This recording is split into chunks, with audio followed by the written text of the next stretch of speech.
entendu parler de l'architecture microservice, c'est bien. Mais en connaître les avantages et inconvénients, c'est mieux.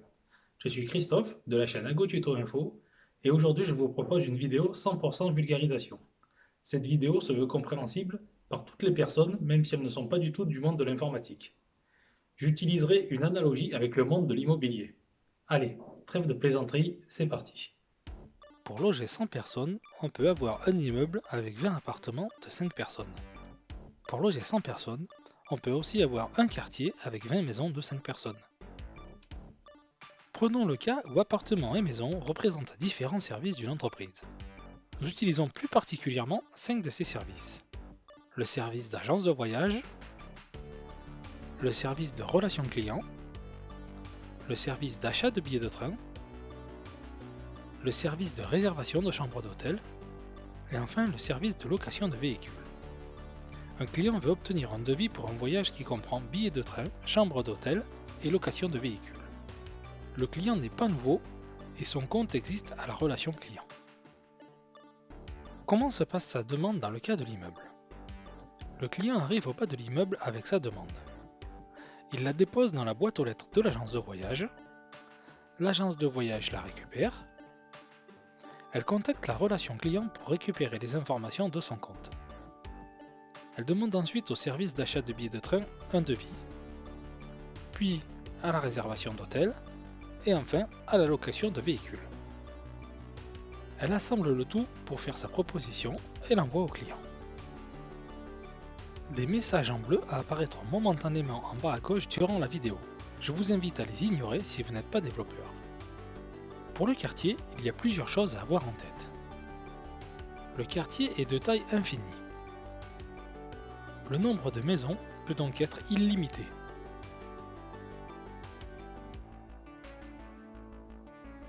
Il n'y a pas d'emplacement fixe pour les maisons qui peuvent à tout moment changer de place. Ce n'est pas vraiment un déplacement, mais plutôt une destruction à un endroit puis une reconstruction à un autre. Enfin, chaque maison peut se cloner instantanément.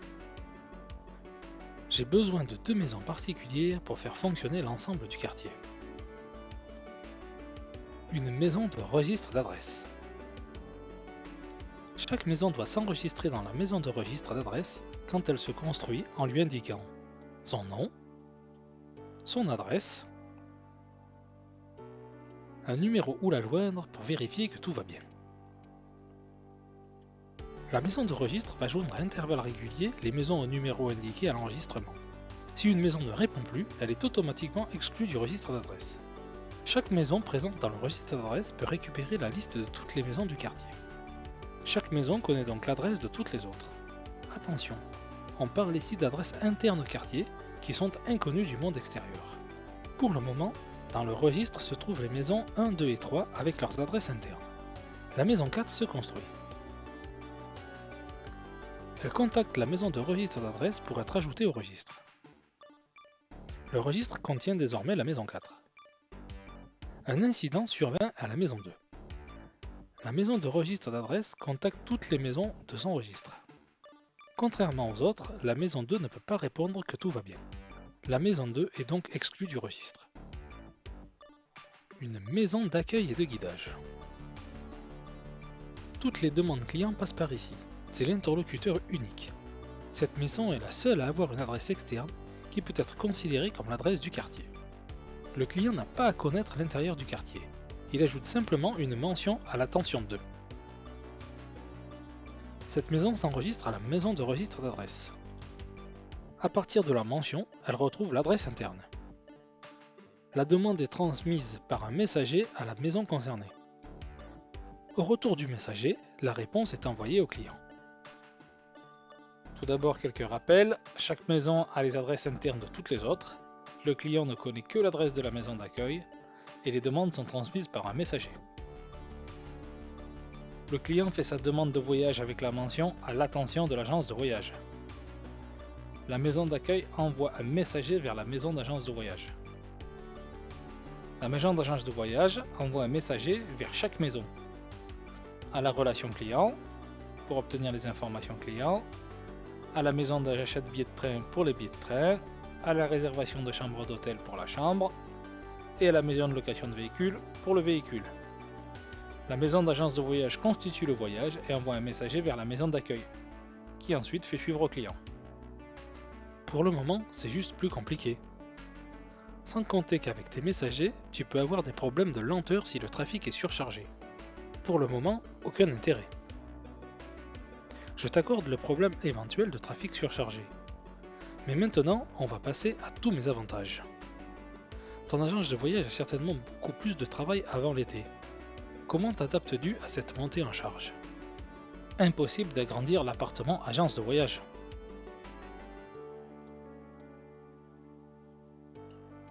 Tous les appartements étant occupés, impossible d'en prendre un deuxième. Comme il est très compliqué d'ajouter un étage ou un appartement à l'immeuble, ta seule solution est de changer d'immeuble. Et il faut le faire à chaque montée ou descente en charge. Pour moi, le quartier étant de taille infinie, je peux facilement créer d'autres agences de voyage.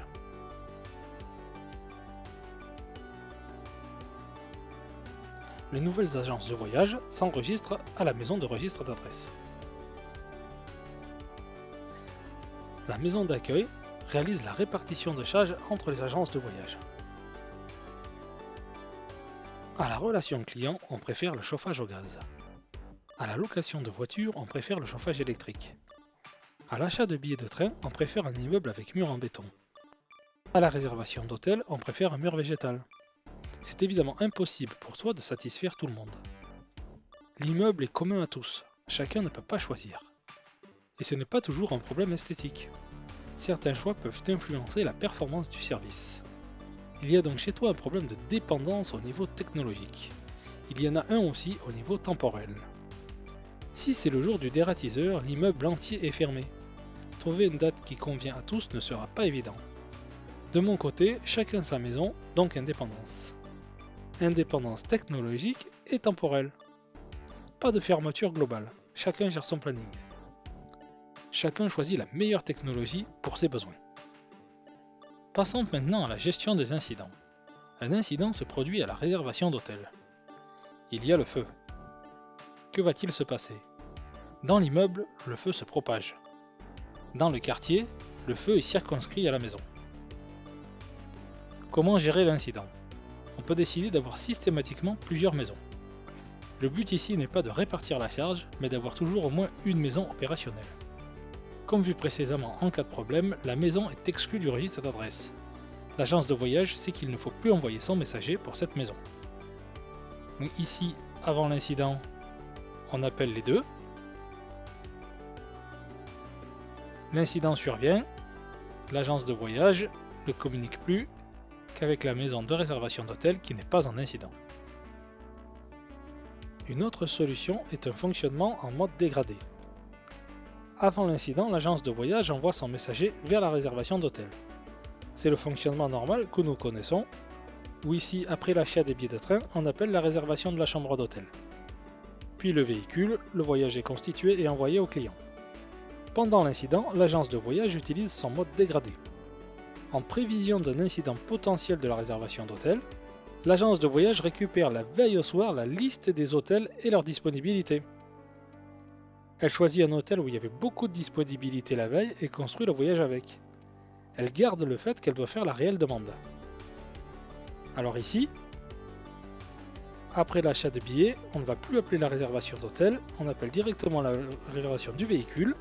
C'est l'agence de voyage qui choisit dans la liste l'hôtel et qui envoie la demande au client. Dès la fin de l'incident, la réservation pour l'hôtel choisi est transmise.